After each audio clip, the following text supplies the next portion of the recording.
A constant state of sticker shock. Here is proof that inflation in the United States is wildly out of control. Michael Snyder reports. Do you believe the politicians in Washington, or do you believe your own eyes? The politicians keep telling us that inflation is low, but everyone can see that everything sure does cost a lot more than it once did. Our standard of living just keeps going down, and even JP Morgan Chase CEO Jamie Dimon is admitting that inflation is hurting people. But how can inflation be hurting people if it's under control? Of course, the truth is that it isn't under control. If the official rate of inflation was still measured using the formula that was in place in 1980, it would be well into double digits territory right now.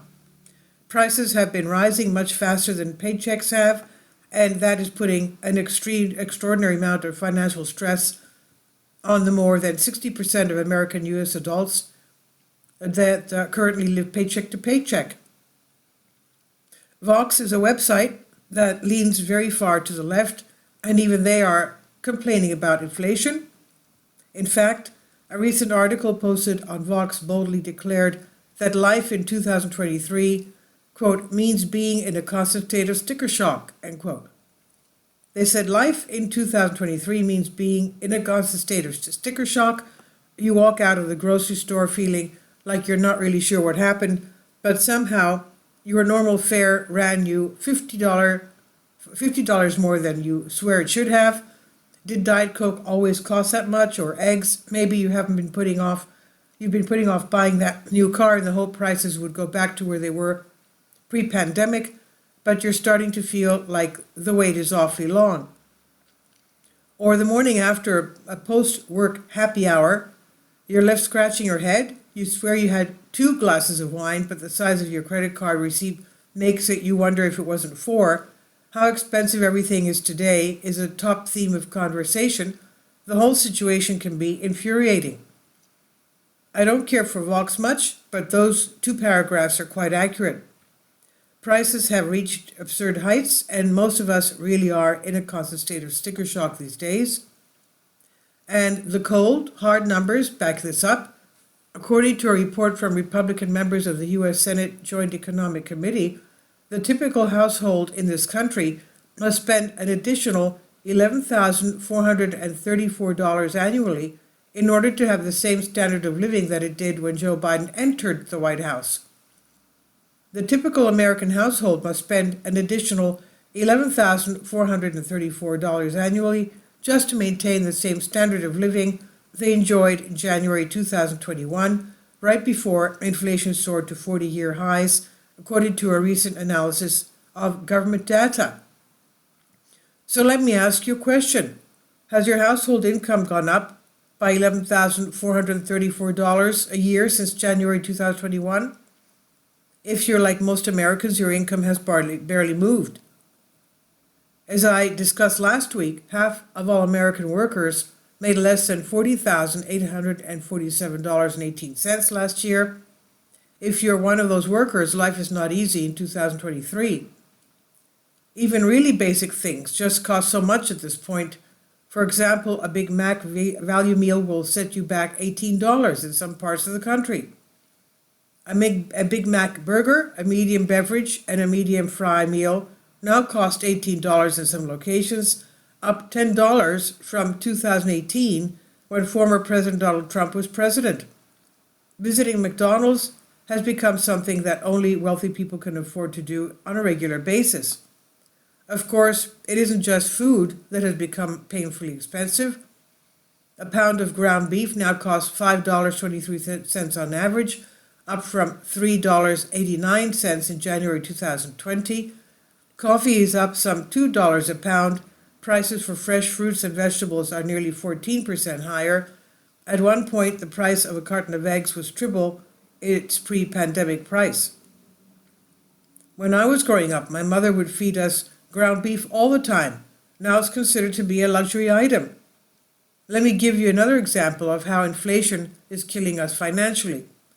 The cost of auto insurance and the cost of home insurance are both going through the roof.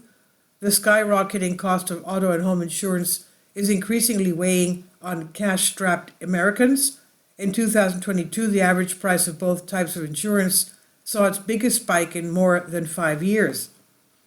And this year, rates are projected to grow by an even greater amount, according to analysis from S&P Global Market Intelligence.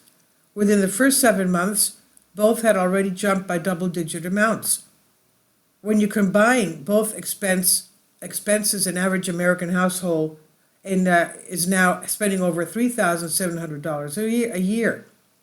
And according to the latest analysis from Forbes Advisor, the average cost of home insurance is $1,582 a year for a policy with $350,000 coverage. A typical motorist pays $2,150 a year for full coverage car insurance.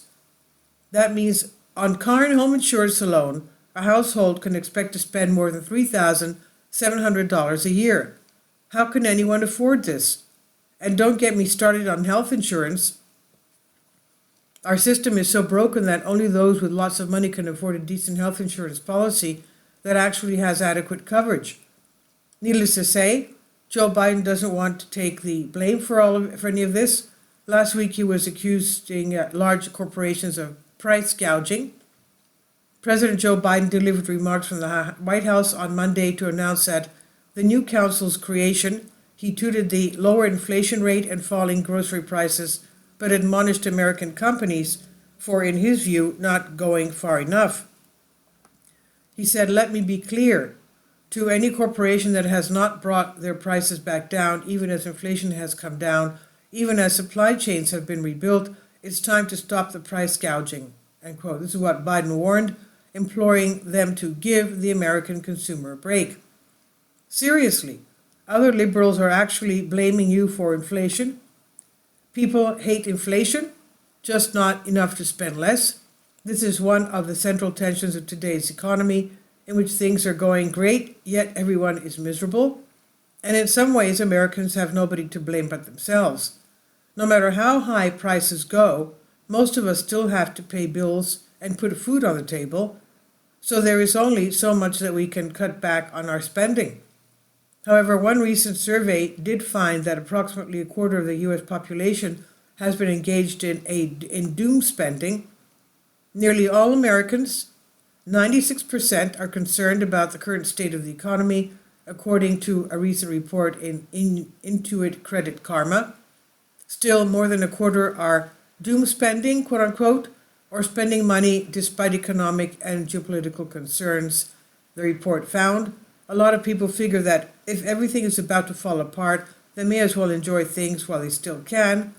But I think that a much wiser approach would be to use the resources that you have to get prepared for the tremendous chaos that's ahead of us. Economic conditions are going to get a whole lot tougher from here. So enjoy these relatively stable times while you still can, because they will not last indefinitely. This is by Michael Snyder. He says about the author, "My name is Michael, and my brand new book entitled Chaos is now available in paperback and for Kindle on Amazon. In addition to my new book, I've written 7 other books that are available on Amazon, including 7-Year Apocalypse, Lost Prophecies of the Future of America, The Beginning of the End, and Living a Life That Really Matters, commissions earned. When you purchase any of these books, you help to support the work that I'm doing, and one way that you can really help is by sending copies as gifts to family and friends. Time is short, and I need help getting these warnings into the hands of as many people as possible. I have also started a brand new Substack newsletter, and I encourage you to subscribe so that you won't miss any of my articles. I have published thousands of articles on the Economic Collapse blog, End of the American Dream, and the most important news, and the articles that I publish on those sites are republished on dozens of other prominent websites all over the globe. I always freely and happily allow others to republish my articles on their own websites, but I also ask that they include this about the author section with each article. The material contained in this article is for general information purposes only, and readers should consult licensed professionals before making any legal, business, financial, or health decisions. I encourage you to follow me on social media, Facebook and Twitter, and any way that you can share these articles with others, definitely great help. These are such troubled times and people need hope. John 3:16 tells us about the hope that God has given us through Jesus Christ. For God so loved the world that he gave his only begotten Son, that whosoever believeth in him should not perish but have everlasting life. If you have not already done so, I strongly urge you to invite Jesus Christ to be your Lord and Savior today. This is by Michael Snyder on the Economic Collapse blog. Please leave your comments. Thank you for your support. Support my Patreon account. The daily posts are 5 videos daily, and they are totally different from what I have on my YouTube channel. Thank you so much for your support and that you find all my content so interesting. You'll find the Patreon account details in the description box below.